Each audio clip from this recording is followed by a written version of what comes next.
A ver, vamos a pasar a los diuréticos. Ya vamos a hablar un poco aquí sobre los diuréticos, que son muy importantes en el nivel hospitalario y prehospitalario también. Bien, esto de acá en el primer gráfico vemos la formación del edema, ¿no? Vemos cómo los vasos sanguíneos están atravesando los tejidos y los tejidos están llenos de agua. Aquí en azul, ¿no? En azul, alrededor de las células se representa el agua. Eso es un tejido, cualquier tipo de tejido edematoso. Y en los pacientes con edema no solo hay gran cantidad de agua en el intersticio, también hay gran cantidad de agua en los vasos sanguíneos, ¿no? Como ustedes ven aquí, los vasos sanguíneos están llenos de agua, ¿no? Entonces, cuando nosotros usamos algún tipo de diurético, en general para todos los diuréticos, la idea es esta, ¿no? Que los diuréticos van a hacer que el riñón orine más agua, sale más así agua en color azul, ¿no? Por lo tanto llega de igual manera que el anterior, el vaso sanguíneo lleno de agua y solutos, y aquí se elimina agua y sale solamente sangre con gran cantidad de concentración de solutos. O sea, salen la sangre más hemoconcentrada. Y esta sangre más hemoconcentrada, con las proteínas más concentradas aquí dentro, al pasar nuevamente por los tejidos que estaban edematosos, van a hacer, por un mecanismo de ósmosis, la recaptación del agua libre que está aquí, ¿no? El agua va a regresar a los vasos sanguíneos, lo va a diluir un poco y esto va a regresar a los riñones nuevamente para poder seguir eliminando el agua, ¿no? Eso es la manera, a grandes rasgos, cómo funcionan todos los diuréticos, ¿ya? Pero hay algunas cosas en contra. Por ejemplo, la hemoconcentración puede ocasionar colapso vascular, ¿no? Porque hay menos cantidad de sangre en los vasos sanguíneos, y también puede hacer que al estar los glóbulos rojos más hemoconcentrados, las plaquetas, los factores de coagulación, todo más concentrado, hay algún daño, de un riesgo de trombosis, ¿no? Aumenta el riesgo de trombosis en las venas por la hemoconcentración. De por sí no hay un riesgo muy elevado, pero si un paciente que está tomando diuréticos ya tiene de por sí un riesgo de trombosis, como un cáncer, ¿no? U otra enfermedad que tenga riesgo de trombosis, pues se van a potenciar. Esta es la manera como los diuréticos actúan de manera general, ¿ya? Aquí tenemos un esquema de la nefrona, el glomérulo, el túbulo contorneado proximal, el asa de Henle, el túbulo contorneado distal y los túbulos colectores o el túbulo colector, que solo vemos acá uno. Hay diferentes lugares para los diferentes diuréticos que tenemos estudiando hoy día, ¿no? Por ejemplo, la acetazolamida, que es un inhibidor y un excretor de anhidrasa carbónica, un excretor de bicarbonato porque inhibe la anhidrasa carbónica, actúa aquí, como ven, en el túbulo contorneado proximal, está, ¿no?, aumentando la secreción de bicarbonato de sodio.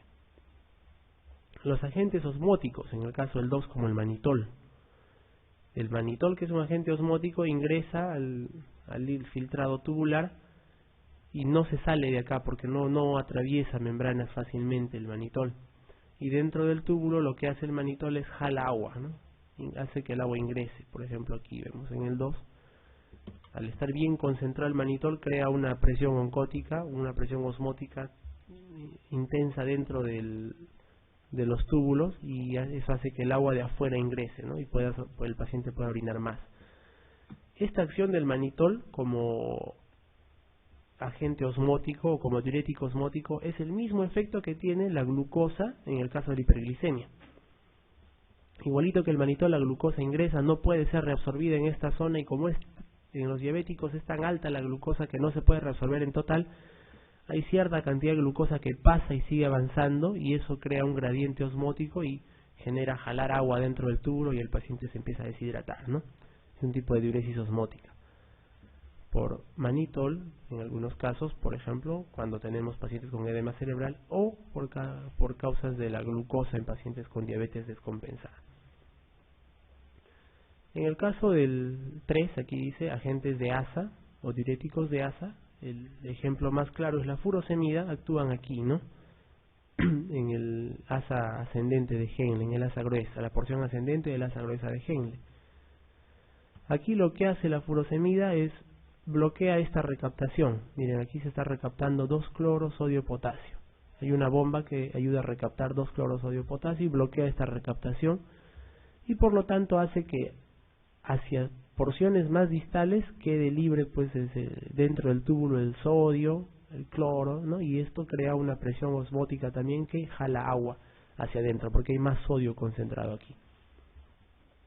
Los diuréticos tiacídicos hacen algo parecido, pero actúan en el segmento proximal. ¿Ya? Tienen sus características, como vamos a ver dentro de un rato, que más bien con el calcio tienen una cierta característica que aumentan su reabsorción más bien. En el caso del 5, los agentes de aldosterona lo que hacen es bloquear aquí la salida del cloruro de sodio, ¿no? En el túbulo colector, en los túbulos colectores ya actúa la aldosterona. También podemos usar antagonistas de la hormona antidiurética. Recuerden que la hormona antidiurética sirve para retener agua, ¿no? En los túbulos distales la hormona antidiurética jala agua y saca agua de la diuresis, y la diuresis sale bien concentrada, ¿no? O sea, retiene el agua hacia adentro del cuerpo. Si usamos antagonistas de hormona antidiurética, bloqueamos esto y permitimos que el paciente orine más, tenga una orina más diluida, ¿no? Y bueno, la adenosina también se ha planteado, pero no se usa como antidiurético. Aquí tenemos los cambios en los electrolitos producidos por los medicamentos diuréticos que hemos estado viendo. Por ejemplo, los inhibidores de anhidrasa carbónica como la acetazolamida, lo que hacen es, en la orina, aumentan la cantidad de bicarbonato de sodio. El paciente empieza a orinar gran cantidad de bicarbonato de sodio porque bloquea la reabsorción del bicarbonato de sodio, la acetazolamida. ¿Ya? También va a existir una elevada cantidad, de manera moderada, de cloruro de sodio y también de potasio, pero principalmente actúa haciendo orinar bicarbonato de sodio. ¿Ya? Si hace orinar bicarbonato de sodio, ¿cuál es el efecto en el cuerpo? Acidosis, ¿no? Porque se va el bicarbonato de sodio y te quedas con poco bicarbonato y puede producir acidosis en el cuerpo. Los diuréticos de asa, como por ejemplo la furosemida, su acción principal la ejercen bloqueando el receptor de sodio-potasio 2-cloro, y lo que hacen es aumentar la cantidad de cloruro de sodio en la orina, lo incrementa, ¿ya? Pero también aumentan la cantidad de potasio en la orina, o sea que causan hipocalemia, ¿no? ¿Qué sucede en el pH del cuerpo? Sucede alcalosis, ¿no? Porque pierde mucho cloro el paciente, entonces se queda alcalótico. Los diuréticos tipo tiacida hacen lo mismo, elevan el cloruro de sodio en la orina, ¿no? El bicarbonato en una pequeña cantidad, y también pierden potasio. Como ven, todos los tres de arriba hacen perder potasio al cuerpo, ¿no? Y por otro lado, los diuréticos ahorradores de potasio, como la espironolactona o la eplerenona, lo que hacen es, también son diuréticos moderados, ¿no? Que en la orina presentan una cantidad elevada de cloruro de sodio en la orina, pero que disminuye el potasio en la orina. O sea, en la orina no sale el potasio, no se escapa, sino que se queda, se reabsorbe, ¿ya? Y producen en el cuerpo acidosis. ¿A qué se refiere la letra A? Por ejemplo, en el caso de la anhidrasa carbónica, es autolimitada. 2 o 3 días actúa y después esto se autolimita y deja de ejercer este tipo de función, los bloqueantes de anhidrasa carbónica, ¿ya? Como vimos en el cuadro anterior, estamos viendo a los inhibidores de anhidrasa carbónica, diuréticos de asa, tiacídicos y los diuréticos ahorradores de potasio. Aquí tenemos a los inhibidores de la anhidrasa carbónica, cuyo efecto es principalmente bloquear a la enzima anhidrasa carbónica, que se ocupa de convertir el bicarbonato en CO2 o el CO2 en bicarbonato, ¿no? Este es el túbulo renal.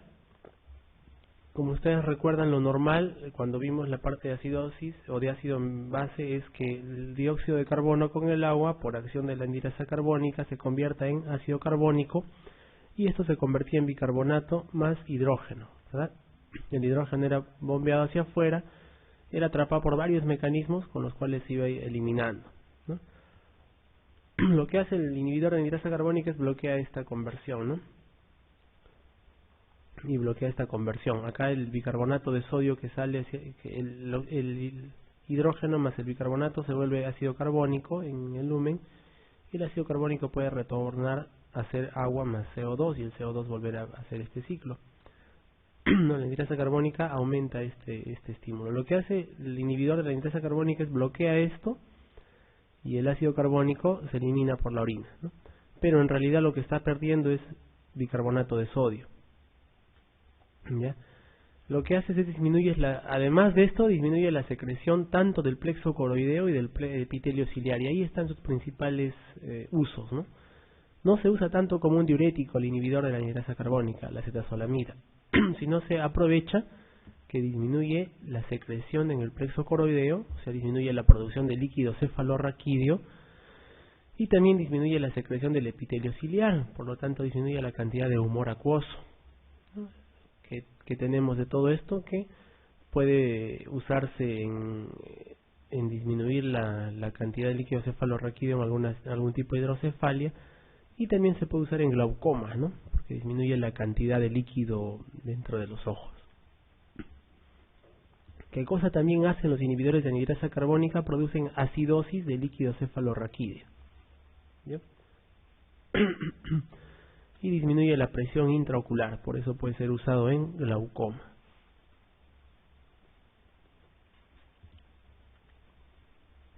Los diuréticos de asa, representados por la furosemida, lo que hacen es bloquear esta bomba: sodio, 2 potasio, 2 cloro.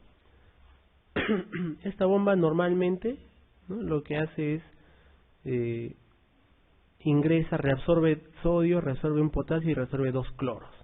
Entonces, al ser bloqueada esta bomba, se queda dentro del lumen urinario el sodio, el potasio y los 2 cloros, y es eliminado, ¿no?, jalando más allá en niveles más alejados de los túbulos renales, jalando agua hacia adentro del lumen urinario y produciendo una diuresis.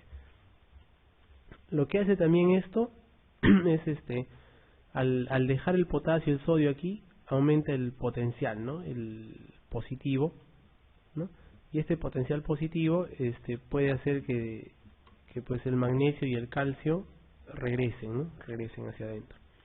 Los usos principales del diurético son los estados edematosos, como por ejemplo insuficiencia cardíaca, cirrosis, enfermedades renales con estados edematosos, ¿no? También se suele usar bastante en pacientes con hipercalemia. Los IRC con hipercalemia, al forzar la diuresis se fuerza también la pérdida de potasio, ¿no? El otro uso es en hipercalemia.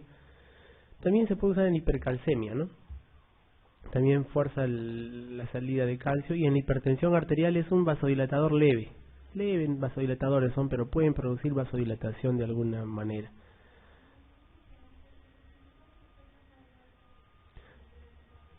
Los principales efectos adversos de los diuréticos de asa: primero, puede ser constricción de todo el líquido vascular, ¿no? O sea, hipovolemia. Es uno de los efectos adversos si es que nos pasamos de dosis o no lo medimos bien al paciente. Otro efecto adverso muy común también es la hipocalemia. Como estamos diciendo, esto se usa para la hipercalemia, entonces un efecto adverso puede ser la pérdida excesiva de potasio y el paciente hace hipocalemia, ¿no?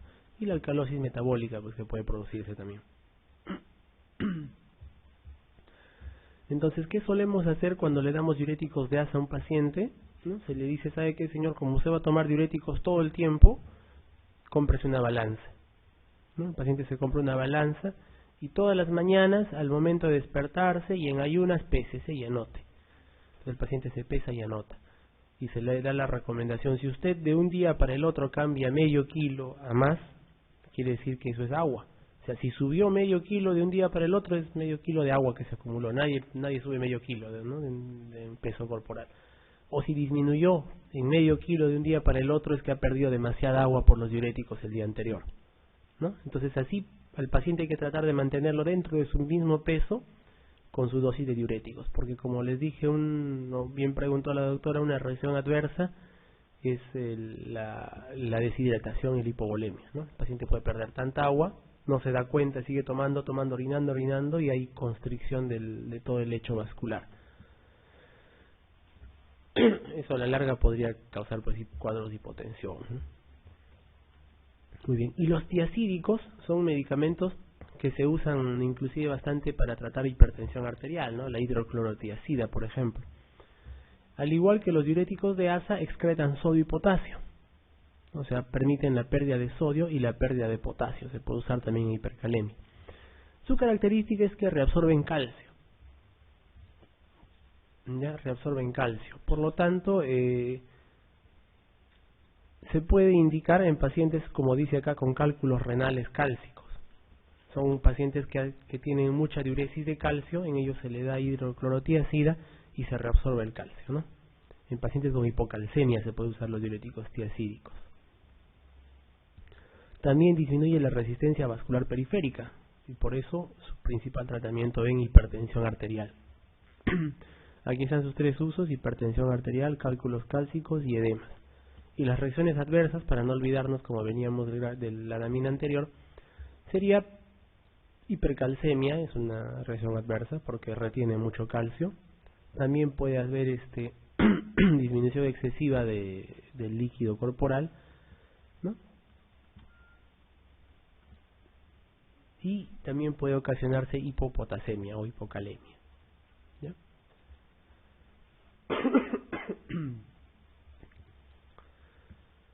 Y bueno, por otro lado tenemos el tipo de diuréticos que se llaman osmóticos.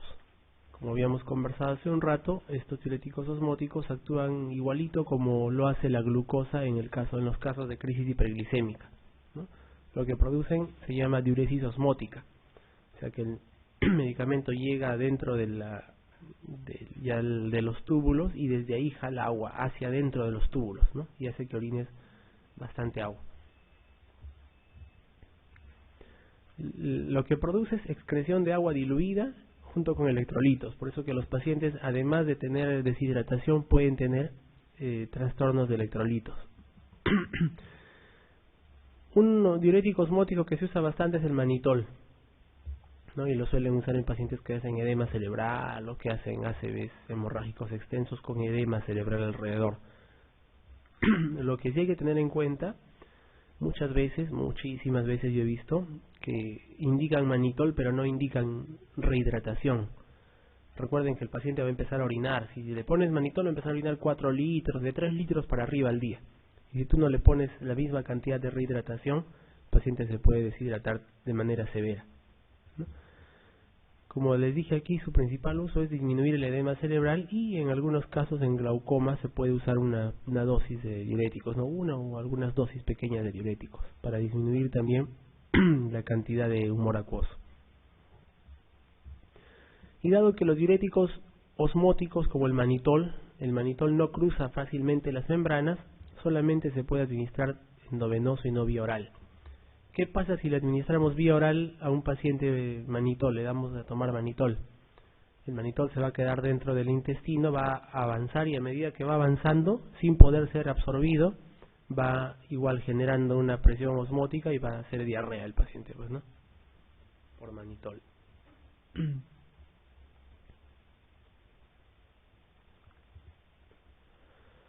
Pregunta 23. Los diuréticos pueden producir todas excepto una de las siguientes manifestaciones. A. Insuficiencia renal prerrenal pueden producir. Sí, ¿no? Como les dije, cuando hay mucha pérdida de volumen, el vascular queda dañado, queda con poca sangre y puede haber insuficiencia renal prerrenal por la deshidratación. B. Alcalosis metabólica. Sí, ¿no? Como en el caso de los diuréticos de asa, por ejemplo. C. Hiponatremia con volumen extracelular normal.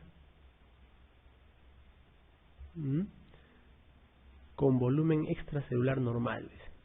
No. Pueden producir hiponatremia, sí, pero con volumen extracelular contraído, ¿no? Aquí es con volumen extracelular normal. D. Depresión salina. Sí, ¿no? E. Hipopotasemia.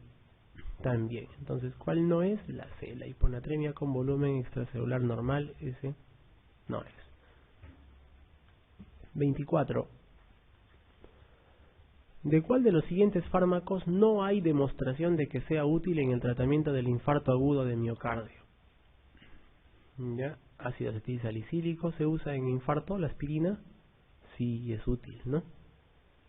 B. Inhibidores de la glucoproteína 2B3A también, ¿no? Se usan en infarto. C. Inhibidores de la enzima convertidora de la angiotensina. Sí, pues estos evitan lo que se llama remodelación o remodelamiento cardíaco, que se trata simplemente de agarrar el lugar donde estaban las células cardíacas, se van convirtiendo por tejido fibroso, ¿no? Por fibroblastos, sin la acción contractil que tiene el corazón. D. Antagonistas de calcio.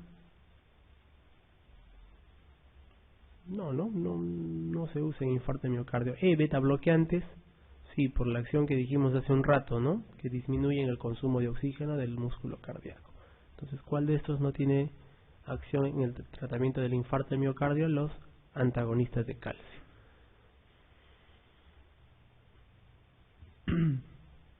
25. Ante una mujer joven con hipertensión esencial que padece frecuentemente migrañas, el fármaco antihipertensivo más indicado, ¿cuál sería? Uno que pueda ayudarle con la migraña también. Alfa bloqueante, diuréticos, inhibidores de la enzima de conversión de angiotensina, beta bloqueantes o hidralazina. Cuando ustedes revisan un poco de migraña, ¿no? Van a ver que hay ciertos medicamentos que son profilácticos de la migraña, el ácido valproico, el propranolol, ¿no? Por ahí la metoclopramida, algunos anticonvulsivantes. Entonces, el medicamento de elección aquí es el beta bloqueante, porque el beta bloqueante también está, los beta bloqueantes están dentro del tratamiento de la migraña también, ¿no? Ahí matamos dos pájaros de un solo tiro.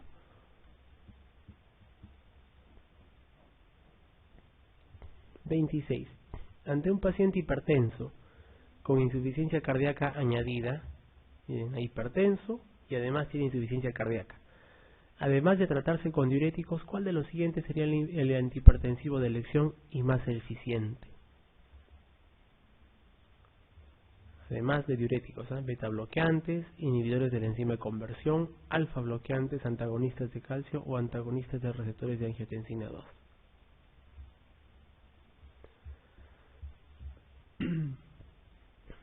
Vamos a reformular la pregunta. En insuficiencia cardíaca, ¿cuál es el fármaco de elección? Los IECAS, ¿no? En hipertensión, ¿cuáles son los fármacos de elección? Los IECAS también, si no hay ningún tipo de reacción adversa. Entonces, este paciente solamente está siendo tratado con diuréticos. ¿Qué debemos añadirle? Inhibidores de la enzima de conversión, ¿verdad? Y solamente si hacen intolerancia a esto, se los cambiamos por la E, que son antagonistas de receptores de angiotensina 2. 27. Un paciente de 63 años con insuficiencia cardíaca recibe tratamiento de base con digoxina más diuréticos tiacídicos. Miren los dos, tiene insuficiencia cardíaca, le falta su IECA, ¿no? Señale cuál de las siguientes posibles situaciones puede aumentar el riesgo de la toxicidad por digoxina. Muy bien. ¿Recuerdan ustedes qué cosa puede provocar más toxicidad por digoxina? La hipocalemia, ¿verdad? Cuando el potasio baja, hay más riesgo de toxicidad por digoxina, la B. De tal manera que cada vez que ustedes vean un paciente con riesgo o con toxicidad aparente de digoxina, lo que tienen que hacer primero es controlar el potasio. ¿Está bien su potasio? Si no está bien, se le pasa un par de retos de potasio y ahí se continúa, ¿no? Entonces, la hipopotasemia o hipocalemia. Y este paciente dice que está recibiendo diuréticos. Y como sabemos nosotros, los diuréticos producen hipocalemia. Muy bien. Pregunta 28. ¿Por cuál de los siguientes efectos colaterales es potencialmente más peligrosa la administración de antimuscarínicos en el anciano? Aumento de la tensión intraocular en individuos con glaucoma, bradicardia sinusal, miren, antimuscarínicos, dice, recuerdan ustedes, ¿no? ¿Cuál es el efecto de los receptores muscarínicos con la ACTH? No, o sea, ¿cuáles son los efectos parasimpáticos? Si tiene efectos antimuscarínicos, significa que tiene efectos parasimpático-líticos, ¿no? ¿Cuál de estos? Bradicardia, retención urinaria en las mujeres, hipertermia maligna o hipotensión importante.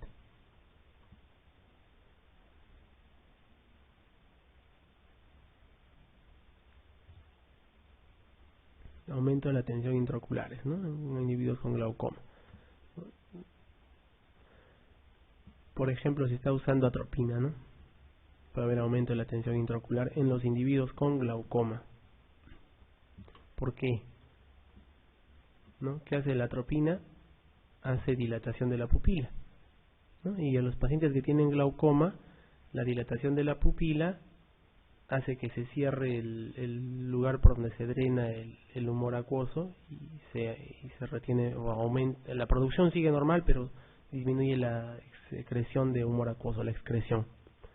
Entonces aumenta la presión intraocular y en los pacientes con glaucoma puede aumentar la tensión intraocular. 29. Señale cuál de los siguientes fármacos puede producir broncoespasmo en un enfermo con hiperreactividad bronquial. Muy bien. Decíamos, alguien que tiene hiperreactividad bronquial, ¿qué cosa le produce broncoespasmos? Un bloqueador de receptores beta 2, ¿no? Muy bien, entonces, ¿cuál de estos bloquea los receptores beta 2? Timolol en gotas oftálmicas, sucralfato oral. Sucralfato no es ningún receptor de beta, ¿no? Nitroprusiato sódico tampoco actúa ni con beta ni con alfa. D. Heparina de bajo peso molecular tampoco tiene nada que ver con receptores alfa y beta. E. Antihistamínicos H2 tampoco. El timolol, que está en la alternativa A, sí tiene que ver con receptores beta. Y ahí es un bloqueante de receptores beta que se usa en gotas oftálmicas. Sin embargo, se puede absorber de manera sistémica, ¿no? Y puede producir hiperreactividad bronquial en un paciente que ya tiene pues antecedente de asma o de broncoespasmo. E inclusive puede producir bradicardias. ¿Ya? Hay pacientes ancianitos que llegan al hospital con bradicardia 50, 40. ¿Qué usa? Nada, doctor. ¿De verdad no usa nada? No, nada. Ya. Y después, señora, ¿no usa algunas gotitas para el ojo? Sí, tiene sus gotitas para el ojo. Su timolol se usa, ¿no? Entonces eso puede producirle bradicardia. 30. De los siguientes fármacos beta bloqueantes, solo uno tiene actividad simpático-mimética intrínseca. O sea, solo uno de ellos, además de ser beta bloqueante, tiene también un poco de actividad en los propios receptores beta, ¿no? Propranolol, atenolol, timolol, oxprenolol y metoprolol. Acuérdense, el propranolol es el que tiene actividad intrínseca. Un poquito de actividad tiene, simpático-mimética. Bloquea los receptores alfa-beta, pero tiene un poquito de actividad, ¿no?